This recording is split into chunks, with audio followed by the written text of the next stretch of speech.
Welcome to A1 TV Telugu news. నేను భువన. Details చూద్దాం. పార్వతీపురం మన్యం జిల్లా సీతానగరం మండలం లచ్చయ్యపేట పంచాయతీ పరిధిలో ఉన్న NCS షుగర్ ఫ్యాక్టరీ కార్మికుల సంఘం ఆవేదన వ్యక్తం చేసింది. 20 సంవత్సరాలు అయినా సుమారు 600 మంది వరకు పనిచేస్తూ రిటైర్మెంట్ అయినా PF ఇవ్వకుండా మరియు జీతాలు ఇవ్వకుండా లేబర్ కమిషన్కి ఎన్నిసార్లు ఫిర్యాదు చేసినా పట్టించుకోలేదని వీరంతా ఆందోళన వ్యక్తం చేస్తున్నారు. ఎన్నిసార్లు మొరపెట్టుకున్నా యాజమాన్యం నిమ్మకు నీరెత్తినట్లు వ్యవహరిస్తుందని కార్మికులు ఆరోపిస్తున్నారు. లేబర్ కమిషనర్ కూడా జరగడం జరిగింది. లేబర్ కమిషనర్ కూడా విజయనగరంలో district labour commissioner, assistant labour commissioner degree ఇచ్చాడు ఒక 20 మందికి గ్రాడ్యుయేటీ సెటిల్మెంట్ చేయమని. అది కూడా ఇంతవరకు జరగలేదు.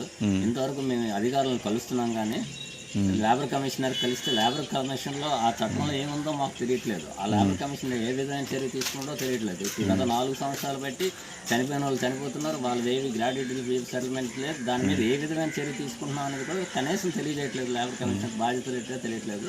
గవర్నమెంట్ లేబర్ కమిషనర్ ఎందుకు అపాయింట్మెంట్ చేసేది, కార్మికులు ఏది చేయాలనేది కూడా మాకు అర్థం అవ్వట్లేదు. అలాగే PF కమిషనర్ కూడా 7A ఎంక్వైరీకి గత 7 సంవత్సరాలు బట్టి వెళ్తున్నాము.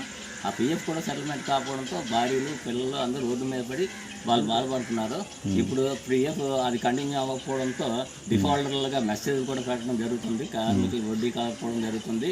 ఇంతవరకు ఏ విధమైన చర్య తీసుకున్నారనేది PF కమిషనర్ కూడా మాకు తెలియజేయడం జరిగింది. 254 మంది అని ఏదో చెప్పి మన A1 ఛానల్లో పెట్టారండి. అది మేము ఖండిస్తున్నాం. ఎట్టి పరిస్థితులు కూడా జరగదండి.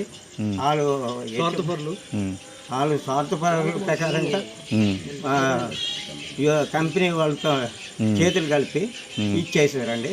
అందుచేతను మేము ఇప్పుడు ఖండనగా ఇది చేస్తున్నామని చెప్తున్నాం. మరిన్ని డీటెయిల్స్ తో మళ్ళీ కలుద్దాం. Keep watching A1 TV Telugu news.